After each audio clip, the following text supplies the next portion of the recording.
Yeah. By the way, the aspect of the Japanese language is this peculiar characteristic of using a lot of different characters like hiragana, katakana, kanji.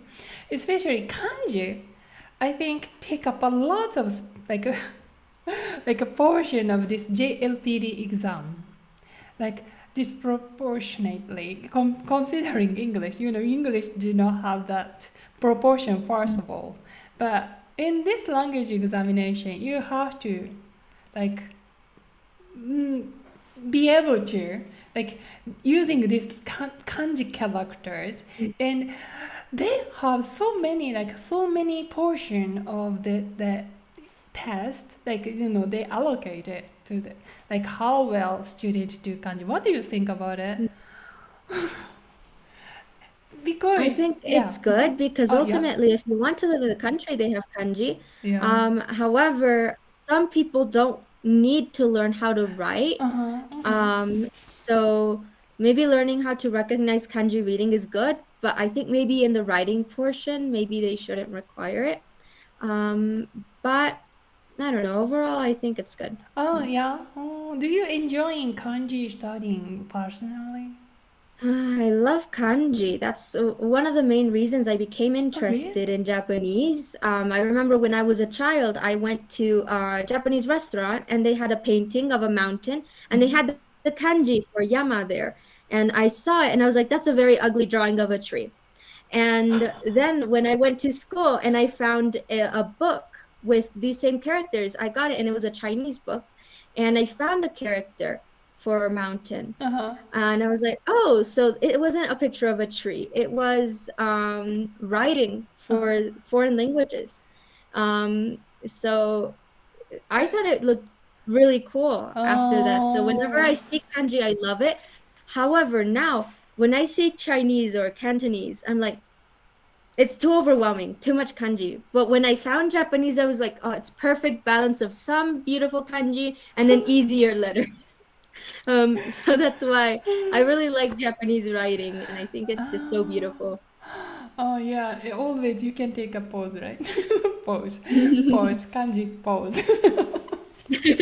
Yeah, I think it's perfect. So I don't think it's too bad because for Japanese, I think with around 2,000, 2,500 kanji, you can survive in Japan, I think.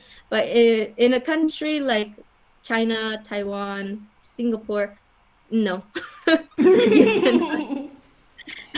Yeah, but I'm kind of wait like wondering what if Mm, JLPD required more like communication in portion, so mm, that the learners need to have more like communication mm. skills. For example, like what I recently feeling is that a lot of people really do not know how to utilize ending particles. For example, だよね、でし Mm. ょ、So, ね、んじゃない。Like this kind of ending particle is crucial when it comes to sure, communication. every day in normal Japanese, Everyday when you speak to normal, native yeah, speakers, they native. use it all of the time so Yes, casually. yes, Mm, like a 99% or even like just I could say 100%. But mm. like the JLPD examination, when you see it, there's 0% ending particle or like 1 to It's so 5%. formal. It's more like for school or business. Yeah, Um, yeah, so it's not too useful to a lot of people, yeah, yeah. which is crazy. Because at the end of the day, everyone's main goal is to speak. Yes, yes, right. Like even if it is okay to ask like A, B, C, D, like four choices Mm, quiz, that's fine if you only can do that. But still, like okay, which ending particle you should say? Ka particle, your particle, or yone particle? And there's a reason Japanese people use. Like it's not like a personal choice. It is intersubjective reality. We always choose the same option. So learners should be able to learn, and if they have to deal with on this kind of exam JLPD, then learner should acquire in the end if they wanna excel this exam. yeah. But that they lack, and that's something like what I feel, right? Yeah, Mhm. proficiency test should, like contribute the learners like actual skills. But it's not like, learner want to read. That's not only, of course they want to read, but as well as speaking, communication is more basically, usually more important. And that I don't know how they can, how they. And Mhm. another problem is your personality. So I was just talking about this with another student of mine. She was saying that it's difficult, that in Spanish, it feels like she has a very formal personality, but in English, she's a very fun person. And that's a problem you see with a lot of students, right? When you learn a different language, you feel like your personality changes. You can't really express yourself like you do in your native language or maybe in your second language. And for me, for example, it was very important to learn some phrases, some expressions that I would use normally in my personality. So, for example, when I was in Japan and I had my Japanese friends, I was able to make them laugh in Japanese, which was great for me because usually when I'm not teaching, I'm like making people laugh. But it was difficult. A lot of my friends, when they heard me what I was saying, they couldn't understand what I was saying because it was like some phrases, some vocabulary, or some slang that they had never heard before. And for example, right now on Go Nihon, they have a course called slang, Japanese slang with Takashi, something like that. And they made this course because there was a lot of people that they want to learn like these endings for sentences that Japanese natives use, and they want to learn some slang to be able to match something to maybe their personality or the way they speak in their native language. Because for example, in English and Spanish, I also use a lot of slang. So now I'm not speaking like formally all of the time. What do you think about personality change when learning a language? When I start Japanese language for Japanese like lesson for absolute beginner, always I start with like long form, and long form is really like a formal form that like we basically we cannot express our characters, but after take us several lessons, you move on this like short form, like as a grammatical topic or point. You have to be able to use that point. But like for example, in the Genki textbook, they introduce what is long form and short form. Okay, so far actually what we worked on is so-called long form, and we are going to moving forward learn more short form. But they don't give much space for like practice or like like just one introduction. And hey, I introduce you this Japanese like informal speech ban, then done. Okay. And like textbook going back formal, and there's no space for like how you can communicate, like make a bond with people that are close to you, so just then I looked for some like courses like how Japanese teacher provide this kind of Japanese techniques, and I was struggling to find one. So that's why today I'm really happy you introduced one. And that's that much the supply is less, and this is the one side, probably because Japanese people's this cultural like way of thinking, the first like when you encounter new people, you want to be formal, and that is like something like that they prefer. So that's why they don't see much importance on the learners, those who have not mastered the formal Japanese language, and they cannot imagine why they need or this is the first. Please do the first things first, kind of, and that kind of like a rigid way of thinking restricted this limit this like supply of the like casual Japanese course, and this I find it very Japanese. Definitely. Yes.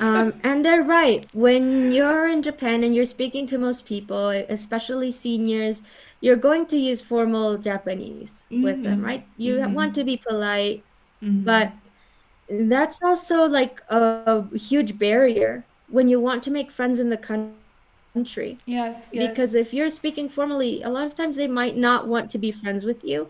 But when you find maybe some young people, or especially a lot of people when they go to Japan, they might be in their early 20s, or they might be university students or high school students or something like that, and they want to make a lot of friends. And especially, for example, some of my friends, they liked going to where do they like to go, like bars and nightlife in Japan and stuff like that, and they didn't use formal Japanese there.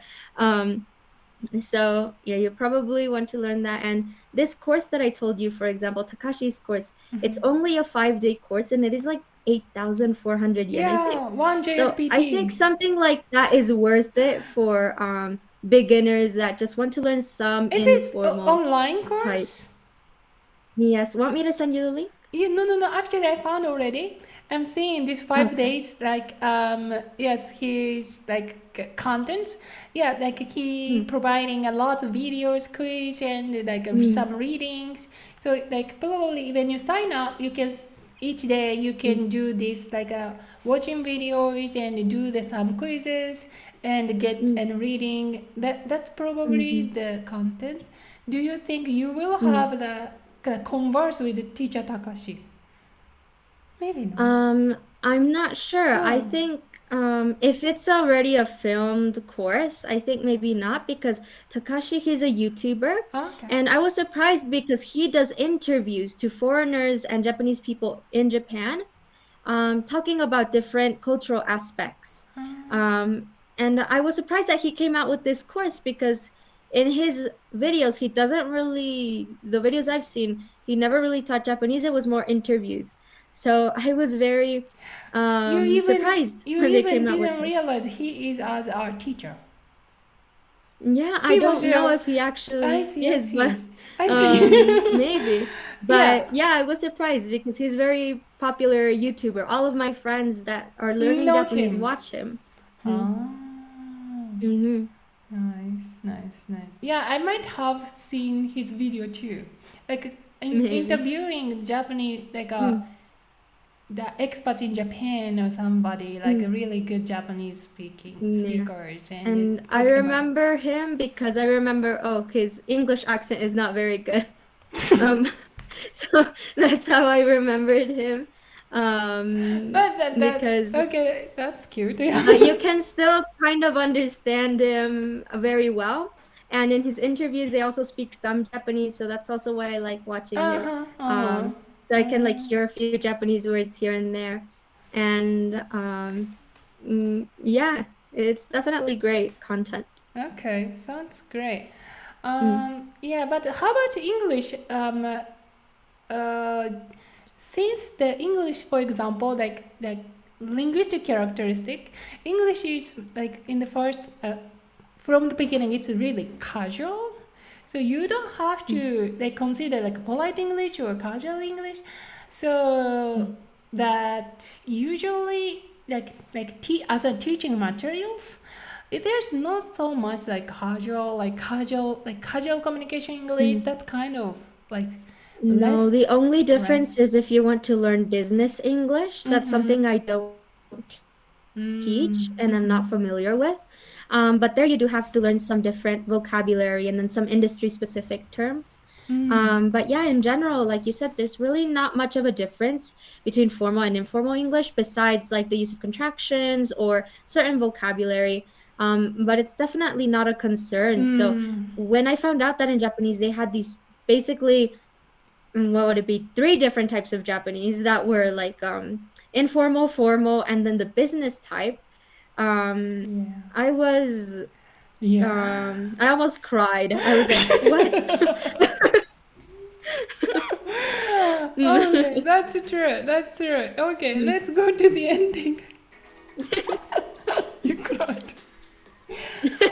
Yeah, I think that's a kind of Japanese, like like a people's kindness that we do not like impose like that like a such a like a precious learners to to deal with this like actual three dimensions reality.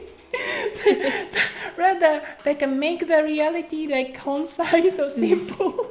Yes, it's a little bit overwhelming, but what's Overwhelming. important is to go little by little and you'll get there eventually, I Yeah, think. yeah. But eventually when the learners becomes intermediate, becomes advanced, still they have to like filling out some gaps they couldn't understand by themselves, and that kind of like a lessons or materials are seems insufficient to me because I couldn't find it.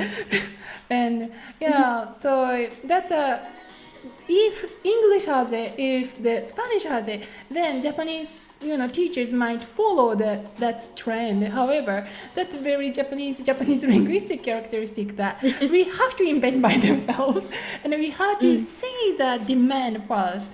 And that if we are failing to see the demand, like as a teachers, it's really sad. What are you seeing?